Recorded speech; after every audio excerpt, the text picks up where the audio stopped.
like to come back up, and David has the distinct pleasure of giving the CPSDA Tom Osborne Award, and living, of course, in the state of Missouri myself, and watching who the winner who gets this year, some of the things that he's accomplished in his tenure at the University of Missouri is just absolutely phenomenal. And so David, I'm not going to steal your thunder. I just thought I'd put a plug in. You're a tough act to follow, Mike. All right, here's the deal. You're going to work for some people in your life. There's some people you're going to have a chance to work for that are hard to replicate. They're so good. Tom Osborne was one of those guys. That's why we had Dr. Tom as our keynote speaker last year, because he's a man of integrity. We could not work Tom. Extraordinary work ethic. Could not ethic Tom. Just an extraordinary human being. And a very intelligent man. Could not think Tom. He was brilliant. And he's a gem.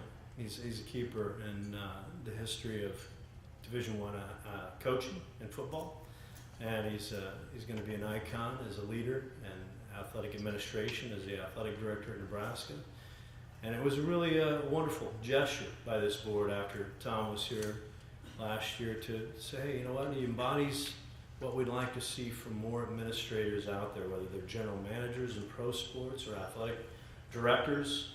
Let's do an award. Let's do a Tom Osborne Award in his honor, because he was such a pioneer in supporting the value of fueling. And that is why I'm just so pleased to be able to see this award come to manifest itself and to go to such a worthy first recipient. And nobody could explain that better, why Mike is such a great recipient, than his own employees. All right, so let's get an employee up here. Jan, come on up. She's going to brief you a little bit about Mike.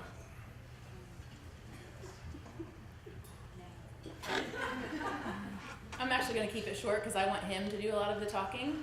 I have the honor and privilege of introducing our Director of Athletics, Mike Alden, for the University of Missouri. I can honestly say obviously I don't know any of the rest of your administrative situations, but I have the best administrative situation right now. So the best administrative team, led by the best administrative leader, that's sitting right here in our presence tonight, and he is the #1 supporter, hands down, of nutrition beyond anything you can believe.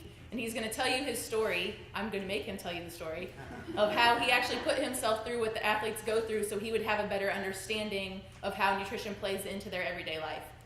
So, Mike, if you want to come up and say a few words.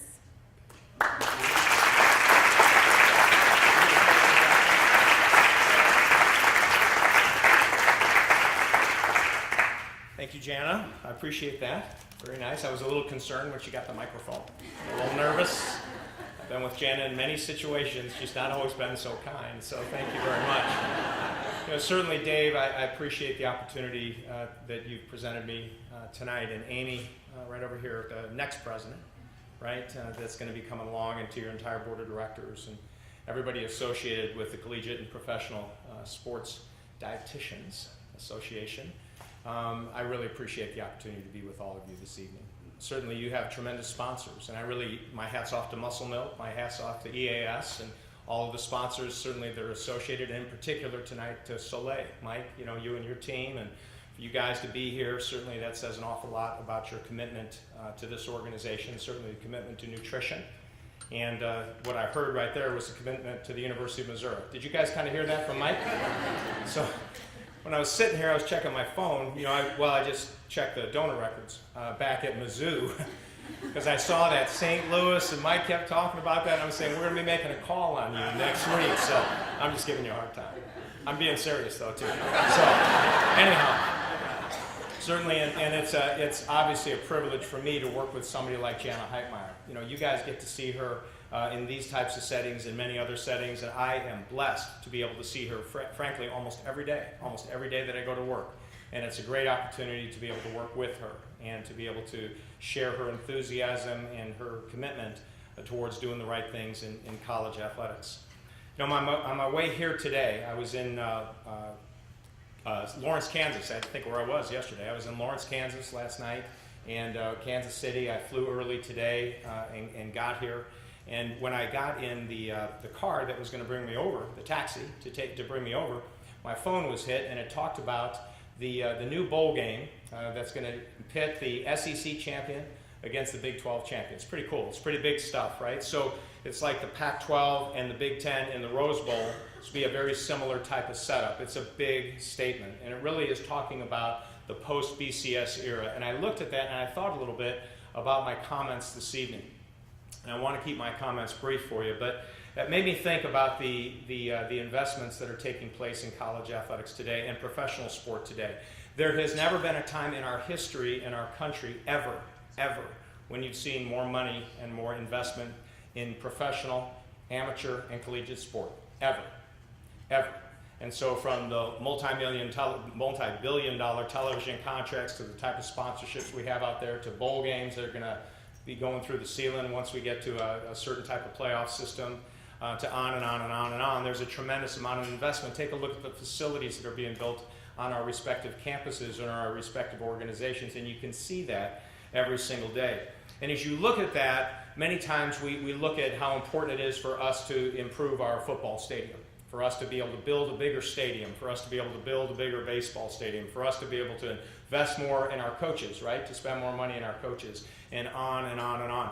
And sometimes there are some of us that fail to remember what our greatest asset is that we have within our organization.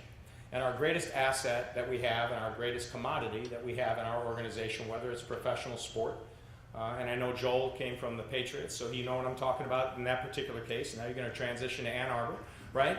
Whether it's in professional sport, college sport, whatever that may be, are our students, our athletes, our men and women that we deal with. That is our most valuable asset. So you sit back and you invest millions and tens of millions and hundreds of millions of dollars in facilities, in coaches' salaries, in travel, and charter airplanes, and all these great things we do. And the question is, how much you invest in your most valuable asset? And I'm not just talking about the academic component and the social component. I'm talking about the fuel, right? And that's what we talk about, and that's what Jana has coached me up about for a number of years right now. It's about the fuel, right? So we have these vessels. So I was watching, it's Jeff Camps, right, from Florida. Where is the Florida person?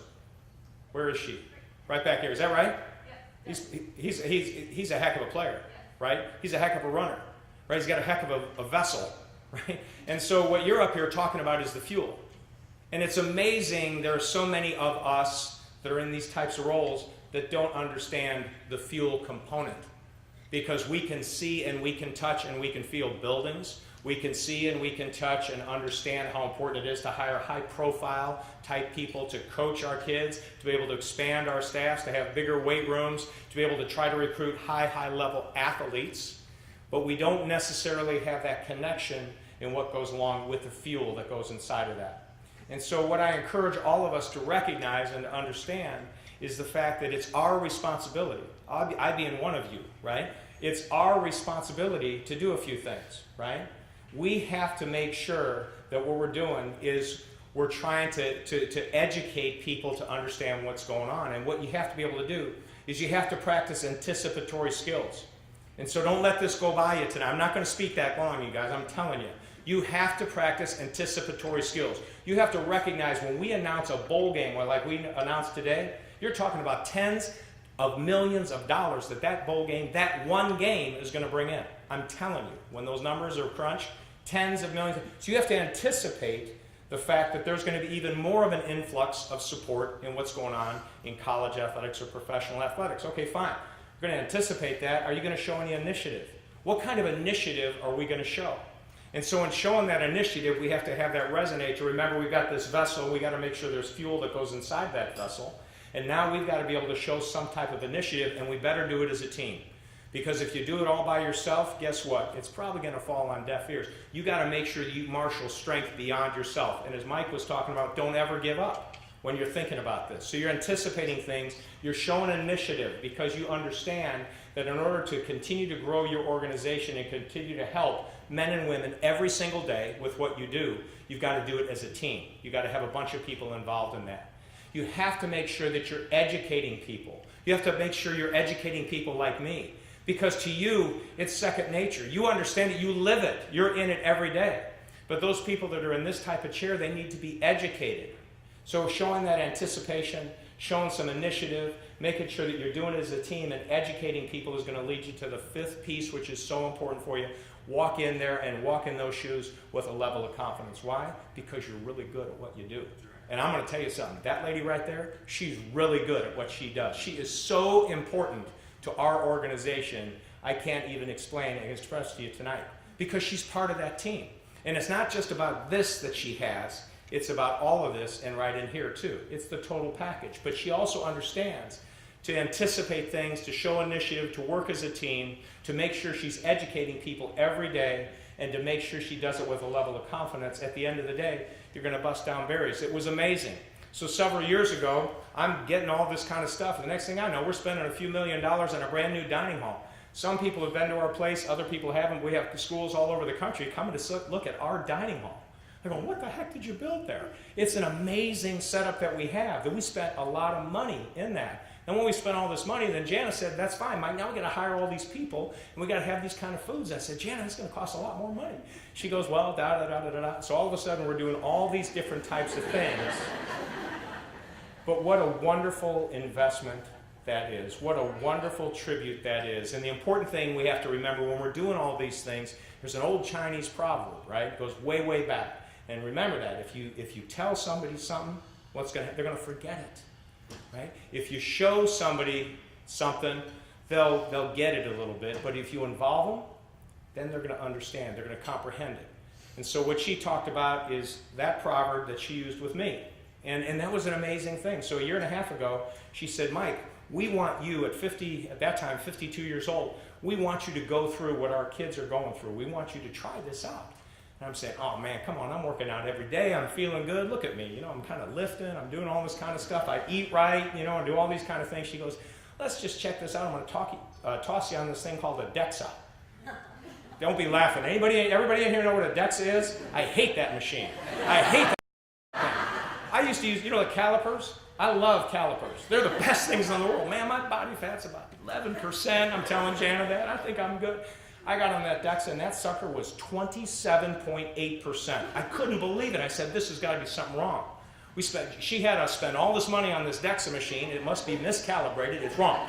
And she said, no, here's the deal, okay? I'm gonna involve you. We're going to help you to understand and really comprehend, and we're going to do this, and I'm going to educate you. We're going to change your eating habits, and we're going to eat more, just more often, and different types of things like that. And it was an amazing opportunity for me to go from 27.8 down to 10.8. Right? After a year, that was like amazing to me. So I kept thinking it was so important to lose like on the scale. And I lost plenty on the scale, I think 34 pounds or something like that on the scale. That's fine. But it was the amazing thing as an administrator that didn't know squat about any of this stuff and probably still doesn't, after a year and a half to really comprehend and understand it and to be fully vested. And every single one of us in here can do that type of effort. Every single one of us, if we use anticipatory skills, show some initiative, right? You work as a team, you educate people, and you do it with a level of confidence, you're going to be successful. It is so exciting for me. I am so honored to be here with you this evening. I'm going to leave you early tomorrow morning. My flight leaves at 5:30 a.m. We're hosting the NCAA softball regionals on our campus, and I need to be back there. So when some of you, hopefully, or all of you will be in bed when I'm up at 3:30. So I don't know if I'll be passing any of you when I'm leaving, all right? But tomorrow morning, I'll be heading back to Columbia, Missouri. But it was really important for me to be here with you this evening, and in particular because of this. The award that that is named after this guy, and you know, Lindsay, what we were talking about. Dr. Tom Osborne is an unbelievable human being. And the amount of time I've been able to spend with him, to be able to see him when he was in his role as a football coach or an AD, or a U.S. congressman. I heard him speak at the National Prayer Breakfast in Washington, D.C., and to see him as a servant leader and the humility that he expresses as a guy that could walk in any single place, probably in America, and be recognized. It's tremendous for me to be able to have an opportunity to receive an award that has that guy's name on it. So on behalf of Dr. Brady Deaton, that's my boss, and all the people that I work with at the University of Missouri, in particular, Jana Heitmeyer, certainly thank you so much. I'm very humbled and honored. Glad to be here with you tonight, and thank you so much for the award. I appreciate it.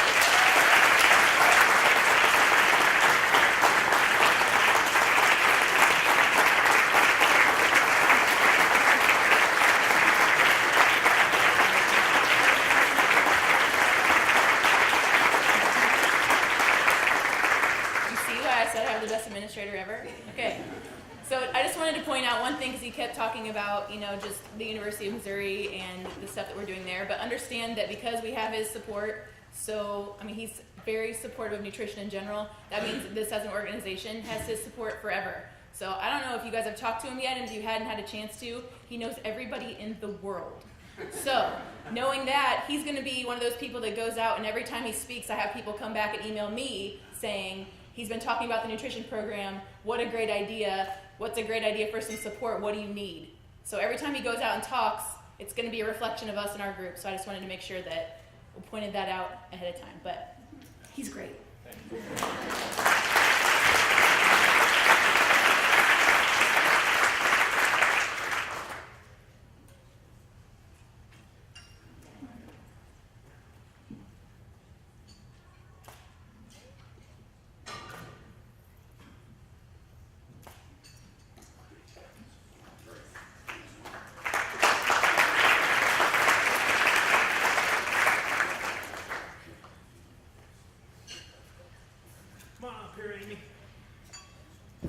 Amy G.